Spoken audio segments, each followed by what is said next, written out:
Hello everyone, this is Mo from Sparshita's kitchen. আজকে আমি লাল শাক করে দেখাবো চিংড়ি মাছ দিয়ে। তো প্রথমে সয়াবিন তেল দিয়ে দিয়েছিলাম কড়াইতে, তার মধ্যে পরিমাণ মতো তেল দিয়ে এখানে কালো জিরা এবং শুকনো মরিচ ফোড়ন দিয়ে দিয়েছি। তার মধ্যে বেশ অনেকটা পরিমাণ রসুন কুচি এবং কাঁচামরিচ ফালি করে দিয়েছি। আসলে শাকে কিন্তু কাঁচামরিচটা যদি ফালি করে দেওয়া যায় তাহলে আরও বেশি ভালো লাগে, একটু ঝাল ঝাল হয় আর ফ্লেভারটা বেশি ভালো আসে।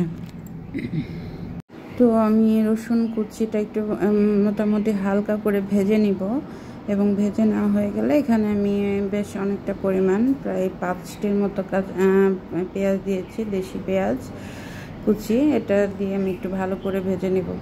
আমার কাছে মনে হয় যে শাকে যদি আমরা একটু পেঁয়াজ রসুনটা বেশি দিই তাহলে কিন্তু সেটার ফ্লেভার অনেক বেশি ভালো আসে, খেতেও অনেক মজা হয়। আর লাল শাকটা তো আসলে আমাদের সবারই অনেক প্রিয়, আমরা সবাই পছন্দ করি। তো পেঁয়াজ মোটামুটি ভাজা হয়ে আসছে, আমি এখন এখানে আমার যে লাল শাকগুলো ধুয়ে রেখেছিলাম সেগুলো দিয়ে দিচ্ছি। দিয়ে আমি এখানে কোনো জল অ্যাড করব না শাকের মধ্যে। শাকের যে নিজস্ব জল আছে, ধোয়ার পরও কিছুটা জল থাকে, তো সেই জলেই কিন্তু এই শাক সিদ্ধ হয়ে যাবে। আমি পরিমাণ মতো লবণ দিয়ে দিলাম শাকে। আর যেহেতু লাল শাক লাল কালার, এখানে আসলে হলুদ ব্যবহার করার কোনো প্রয়োজন নাই, আমি সেটাই মনে করি। তো যার কারণে আমি এখানে কোনো হলুদ ইউজ করছি না। তো শাকগুলো সিদ্ধ হওয়া পর্যন্ত আমাদেরকে ওয়েট করতে হবে। আমি কিছু চিংড়ি মাছ, ছোট না একদম মাঝারি সাইজের ছিল, তো সেগুলো একটু পিস পিস করে ভেজে রেখেছিলাম, সেটা এখন শাকের মধ্যে দিয়ে দিচ্ছি। এখন মাছ দেওয়ার পরে শাকটা আমি ভালো করে ভেজে নিব যতক্ষণ পর্যন্ত না জলটা একদম শুকিয়ে যায়, ততক্ষণ পর্যন্ত। এই চিংড়ি দিয়ে লাল শাকটা কিন্তু বেশ মজার এবং দেখা যায় যে চিংড়ির একটা ফ্লেভার থাকে, সো শাকটাকে আরও বেশি সুস্বাদু করে তোলে।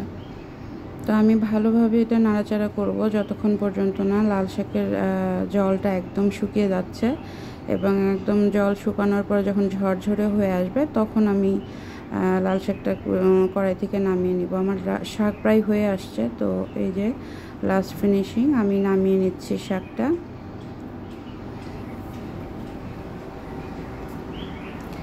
ব্যাস তৈরি হয়ে গেল আমার আজকের চিংড়ি দিয়ে লাল শাক।